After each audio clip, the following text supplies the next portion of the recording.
But no one rests. No other rest day promises you the level of serotonin and healing hormones in the body as resting on what time to what time? Friday evening to Saturday noontime. So, these are scientific studies. Next. Rest is powerful. It gives the body, mind, and soul the power to be refreshed, rejuvenated, regenerated, and rebuilt.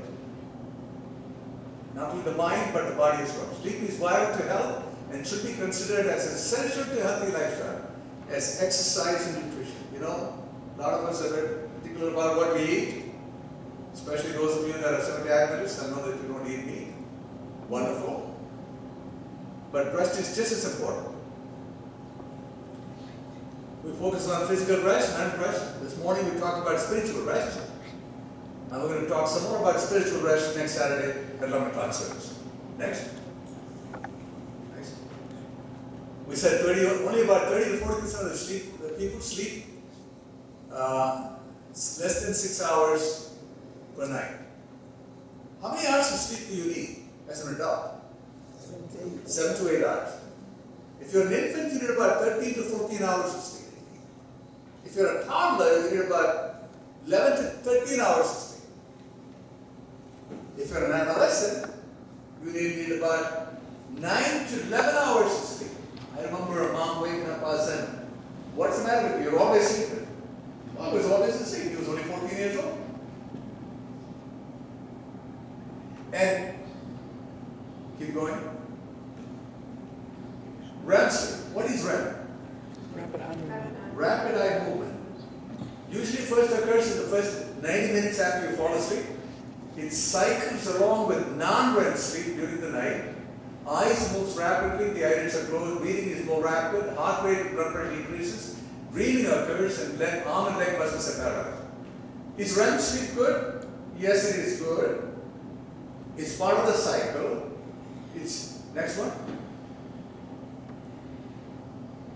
But non-REM sleep is important. There are 4 stages of non-REM.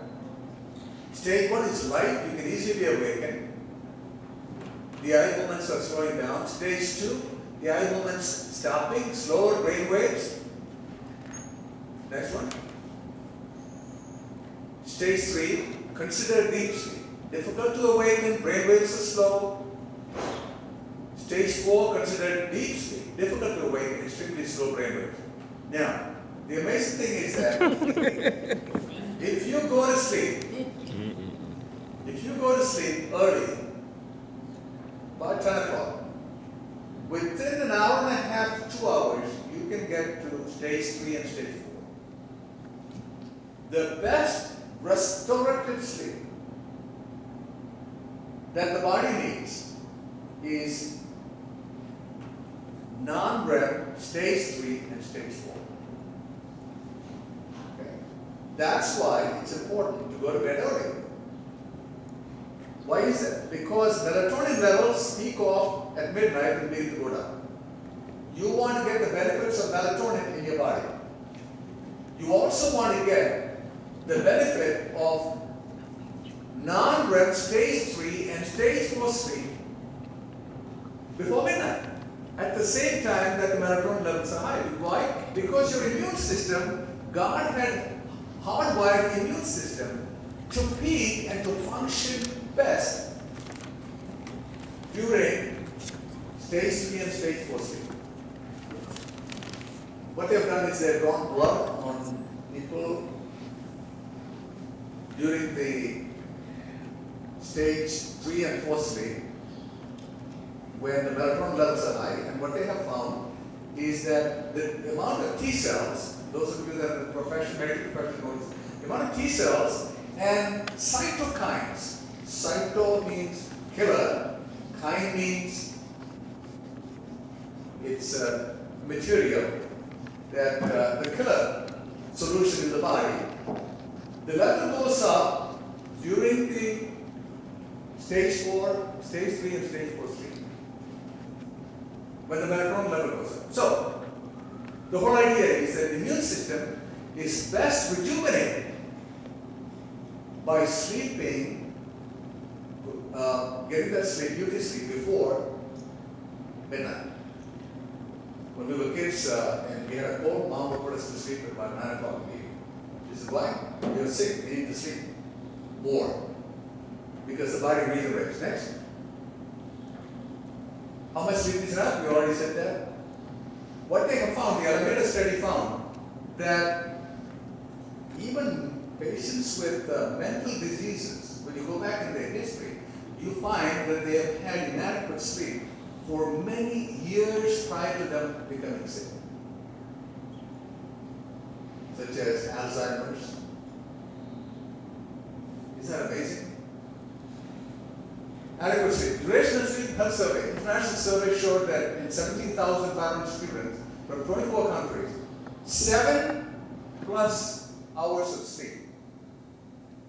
They reported that they had better health. They got colds and flu less often. They were able to concentrate more. Their test scores were higher. Is that amazing? If you go to school, if you're a student in school, and you want to get good grades, what time should you go to sleep? Earlier in the evening. The latest by 10 o'clock. Alright. Next. Early sleep. Human beings are built to be daytime creatures. It is hardwired. We said earlier today, it is in our DNA. God is built into our DNA. When you deliberately try to shift the sleep-wake cycle, it's like a symphony with two conductors. We are hardwired to be daytime creatures. We're dedicating internal rhythms to haywire. Next. So, early bird pickup, worth getting out of bed for. So, early bird, we call as lark. Lark sings in the morning, right? Social interaction is better, eating is better, physical activity is better, recreation is better. More regularity is associated with better sleep. In other words, if you have a regular time to go to sleep every day, that's better than getting 10 hours of sleep. Next. The payoff is immune system boosted. Subjects deprived of sleep from 3 a.m. to 7 a.m. experience a 30% drop in immune system. Now, if you don't go to sleep between 10 p.m. and 3 a.m., your immune system drops by 50%. Do you know how long it takes for the immune system to build back up again? 4 weeks. 4 weeks. If you spend one sleepless night,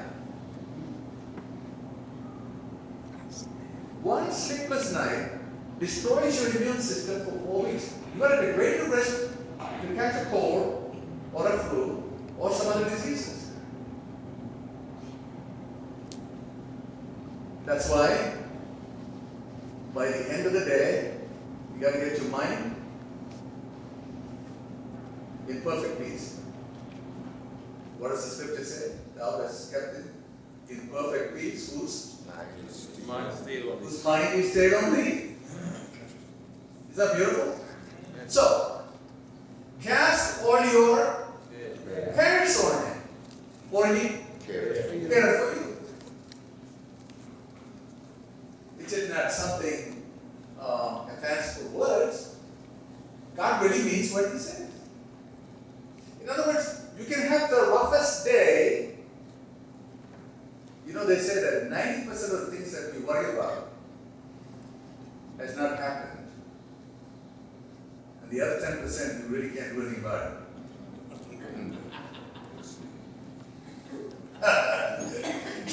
So, you want to be worried about your life? Why are you worried about your life? If God loves you, he knows exactly what's going on. Let him do the worrying. What are you worried about your life? Okay, next. Next one. Early bird payoff in academics, you get higher GPAs, higher scores on exam, higher grades, and higher academic performance. Next. The larks are the ones that get up in the morning early. They are least likely to be affected by sleep problems. 75% of them say they usually get enough sleep. They are in good health. Most get more sleep than they need or rarely feel tired. They consider themselves as morning people, and they're less likely to have some kind of sickness. In other words, sleepless nights, missing the kissing. I like that. Means if you don't get enough sleep, you're usually tired. You're usually too tired to have what? The word that starts, the three-letter word that starts with S. That's right. It's only for those of you that are married. They know what that is. Alright, so in other words, sex is best after you've had a good night's sleep. Okay? That's what that slide is telling us. Deep, restorative sleep that is so necessary for well-being and being energetic during the day is by sleeping between 10 p.m. and 3 a.m. 3 a.m. Alright, next.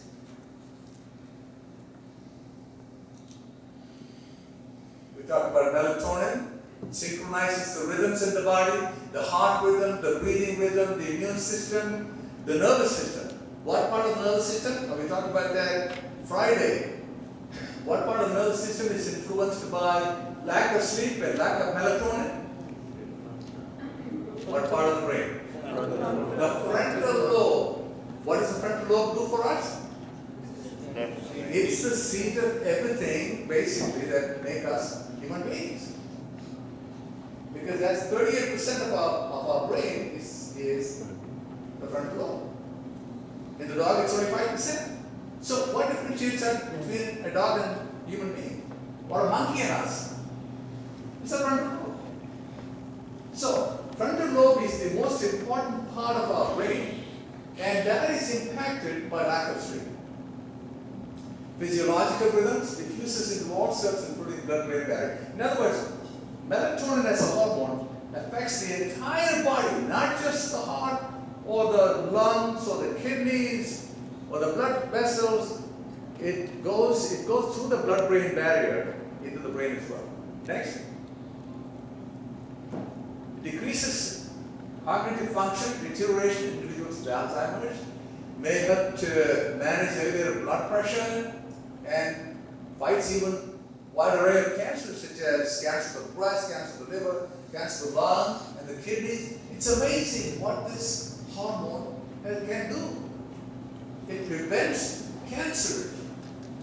It prevents deterioration of our brains. Alzheimer's.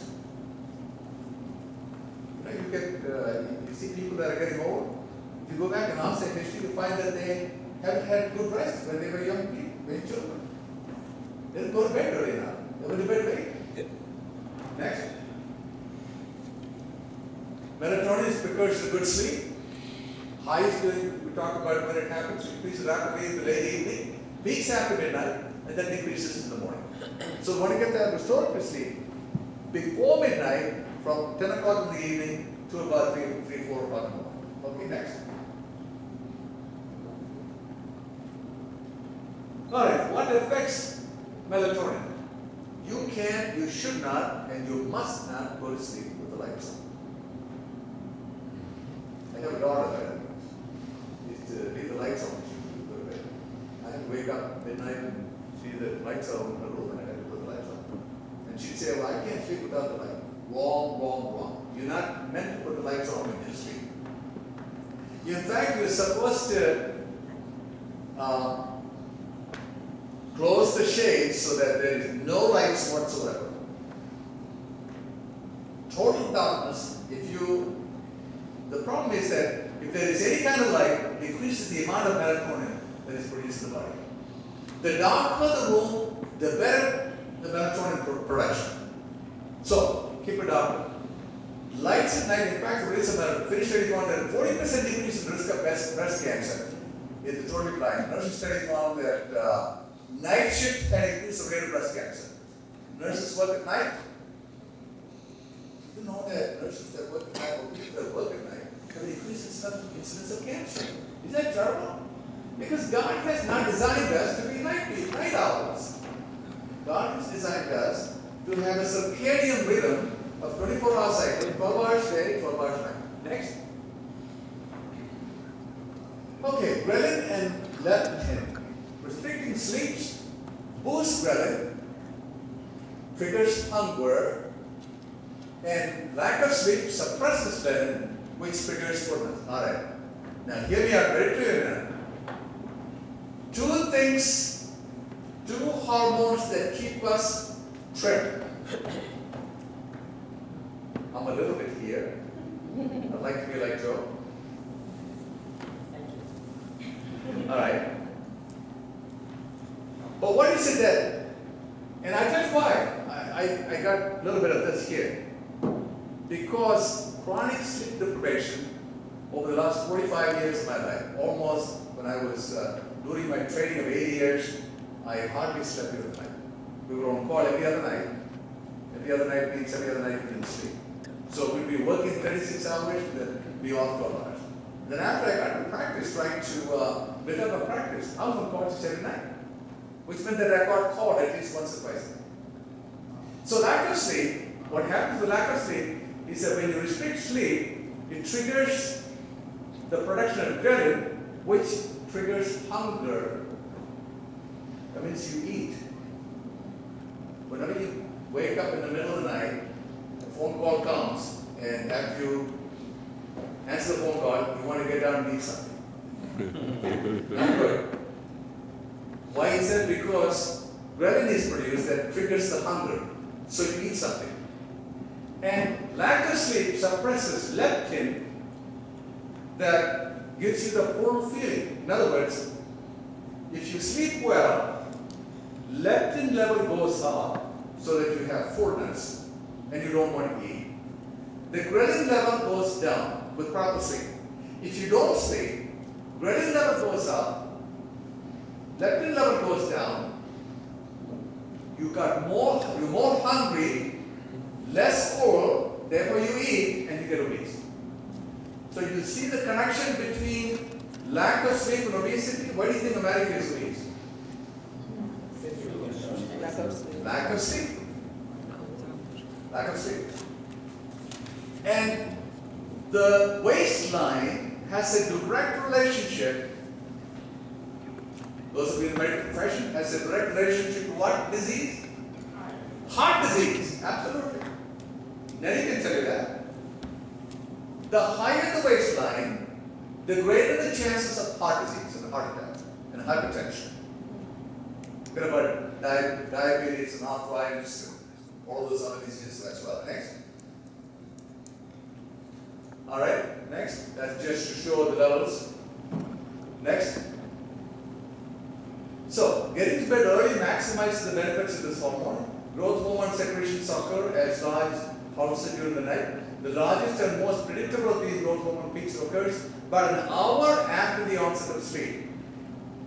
That's why the children need to go to bed early in the evening and have longer periods of sleep. Why? Because, like Grandma used to say, you grow in your sleep. Right? When I was a kid, there was a tree down in the backyard, and I used to go and hang in the backyard, grab a hold of the trunk and hang there as long as I could. I was trying to get taller. If I only knew about this, that I could go to sleep early and get taller, I would have done that. Well, my youngest son made up for that. He's almost 6 foot tall. Next one. But morning larks and night owls, we're all created the same. All humans are hardwired to go to sleep early to maximize their health. Our environment impacts our rhythm. We can follow the natural rhythm of sleep. Next. Tips on how to shift your schedule. Alright, now for those of you that say, Doc, I've always gone to bed after midnight, I just can't do it, it's just impossible. Let me make you this simple suggestion. That if you're not going to sleep now before 10 o'clock, why don't we try this? Number one, start slowly. In other words, if you go to bed, right now if you go to bed at 1 o'clock in the morning, starting tonight, go to bed at 4:30. After a few days, go to bed at 12 o'clock. After a week or 10 days, 2 weeks, go to bed at 11:30. In other words, bring your timings back slowly, start slowly. Bring your timings back slowly. Be consistent, even on weekends. In other words, if you get up at 7 o'clock in the evening, 7 o'clock in the morning, on weekdays, don't wait till 9:30 on Saturday morning and Sunday morning. Why? Not because you missed the Sabbath service. But because you are throwing off the natural rhythm of the body. What did we say earlier? That once the natural rhythm is thrown off, it takes 3 to 4 weeks for the natural rhythm to come back. Because that's the way God has built it. And always remember to do some physical activity during the daytime. Go for a walk in nature. We have a lake where we live, and Jill and I take a walk most often twice a day with our dogs, at least once a day. Even some of the times in the bonus winter days. Why is that? Because nature has the tendency to calm our nerves, to restore the peacefulness that our minds need. Next one. Now we talk about immune system compromise. One night's good sleep. Missing one night's good sleep can compromise our immune system for 4 weeks. So you can't make up. There's no way to make up. You can't sleep the next night 10 hours or 12 hours and make up for the night that you missed. Hear what I'm saying? If you miss one night's sleep, you can't make it up. It just takes time for the body to catch up. Next. Chronic sleep-causing disease. Not only the onset, but the increased risk of diabetes, high blood pressure, obesity, and coronary artery disease all go up because of lack of sleep. If you ask many of the doctors, you don't know that. You would think that the doctors that treat diabetes and hypertension, heart disease, and coronary artery disease will tell their patients, are you getting 8 hours of sleep a night? Are you going to bed before 10 o'clock at night? How many of you been to the doctor and they told you that that's what you need to do in order to control it? You know what most doctors would do? They'll write you a prescription for a pill. You know why? Money. You spent $250,000 to go to medical school. You got to pay the bills. You got to pay off that government loan. I'm sorry, folks. Telling you the truth. It is not in our best interest to heal you forever. It's in our best interest to keep you sick and keep coming back to see us. You want to get well? I'll tell you the way to get well over the next 7 more days. So go to your neighbor and tell your neighbor, there's a doctor here who's going to lose his license pretty soon. You better come here.